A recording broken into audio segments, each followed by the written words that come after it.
안녕하세요. 법무부 서포터즈 정의로운의 팀원 이신영입니다. 저는 오늘 입양특례법에 대해서 소개하고자 이 강좌를 찍게 되었는데요.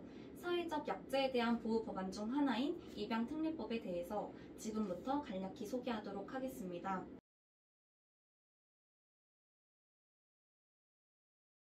먼저 정의 그리고 개념에 대해서 설명을 드리도록 하겠습니다.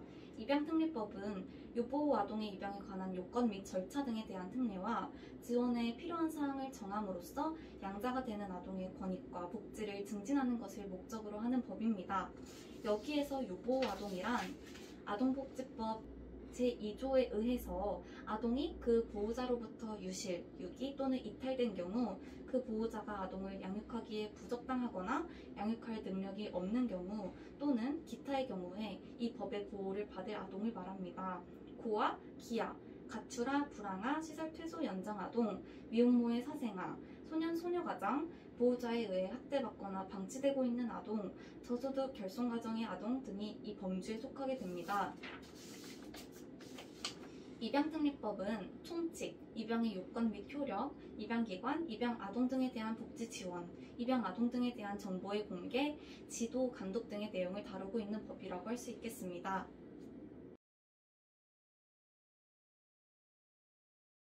다음으로 이러한 입양특례법의 개정 배경 및 과정에 대해서 설명드리도록 하겠습니다.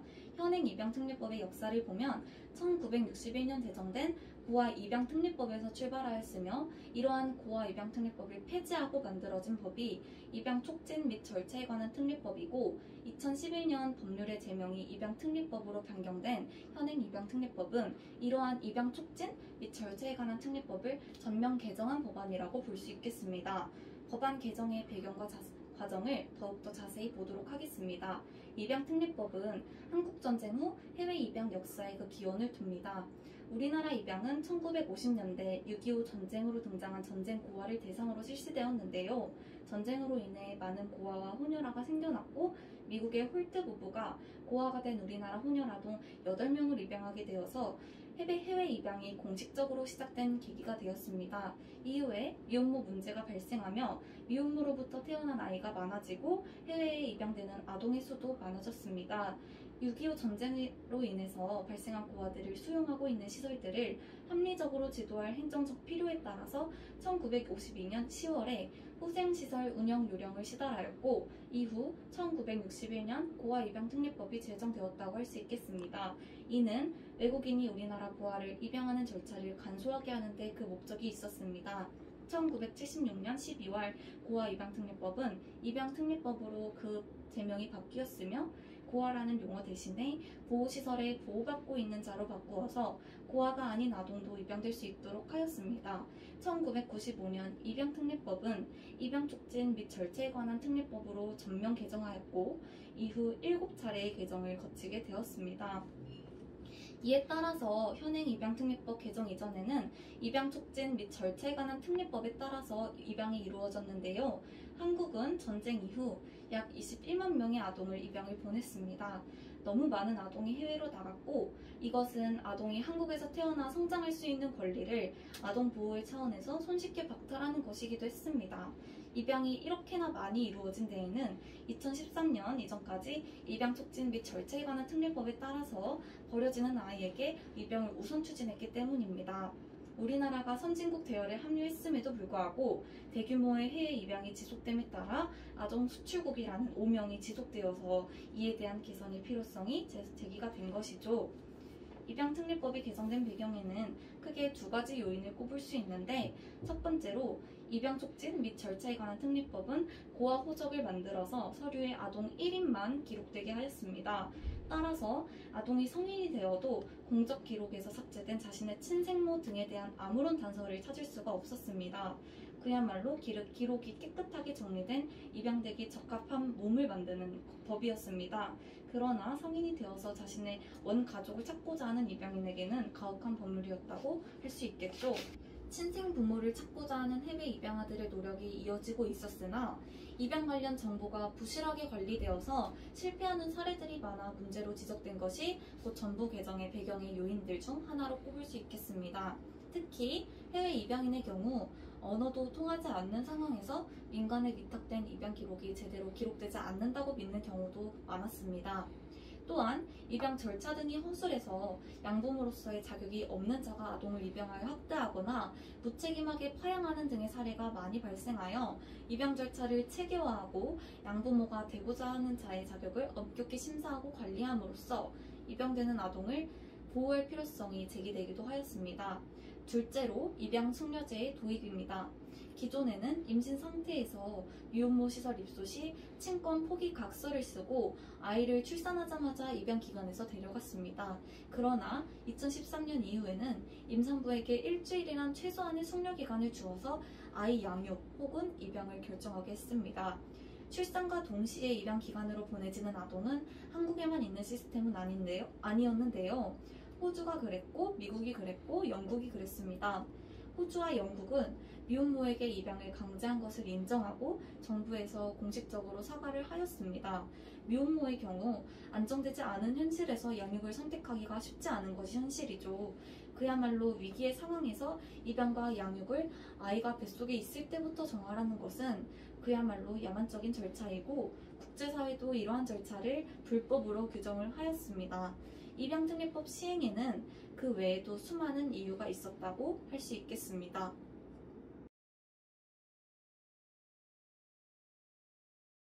다음으로 입양특례법의 목적에 대해서 말씀을 드리도록 하겠습니다. 2011년 법 개정은 다음과 같은 목적으로 이루어졌는데, 첫 번째로 아동 입양 절차가 아동의 복리를 중심으로 이루어질 수 있도록 국가의 관리 감독을 강화하고 출신 가정과 출신 국가 내에서 양육하는 것이 최선의 아동 보호라는 것을 기본 패러다임으로 국가 입양 정책을 수립하였습니다. 두 번째로 이를 위해 국내외 입양 모두 법원의 허가를 받도록 하며 친생 부모에게 양육에 관한 충분한 상담 그리고 양육 정보를 제공하는 등 부모의 직접 양육을 지원하고 입양 숙려제를 도입하며 양자가 된 사람에게 자신에 대한 입양 정보 접근권을 부여하고 국내 입양의 우선 추진 의무화 등을 규정함으로써 아동의 권익과 복지를 증진하려는 것입니다.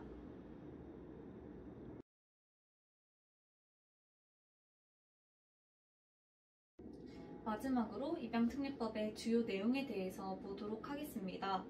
앞서 보았듯이 법률의 제명이 입양 촉진 및 절차에 관한 특례법에서 입양특례법으로 변경되는 과정에서 아동은 출신 가정과 출신 국가 내에서 양육하는 것이 최선이라는 패러다임 변화에 맞추어서 법률 제명에서 입양 촉진이 삭제된 것임을 알 수 있습니다.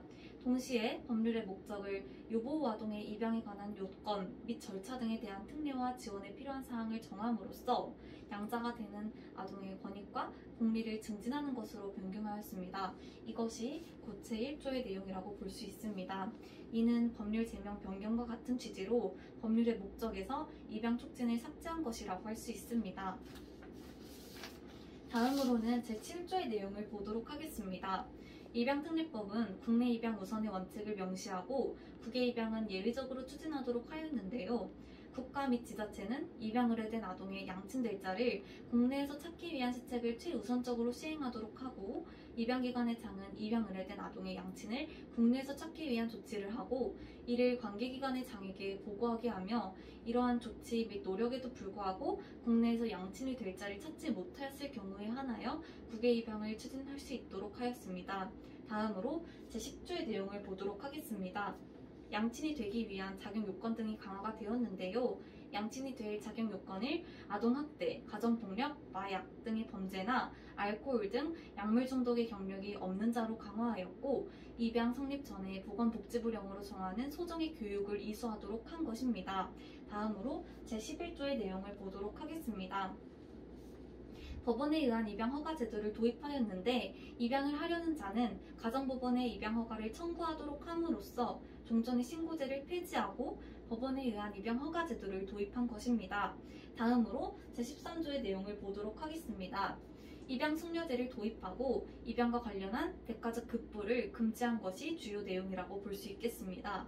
입양 동의는 아동의 출생일로부터 일주일이 경과한 후에 이루어지도록 하고 금전 등의 대가적 급부를 금지함으로써 입양이 아동매매로 변질되지 않도록 그 규제를 강화한 것입니다. 다음으로는 제17조의 내용을 보도록 하겠습니다.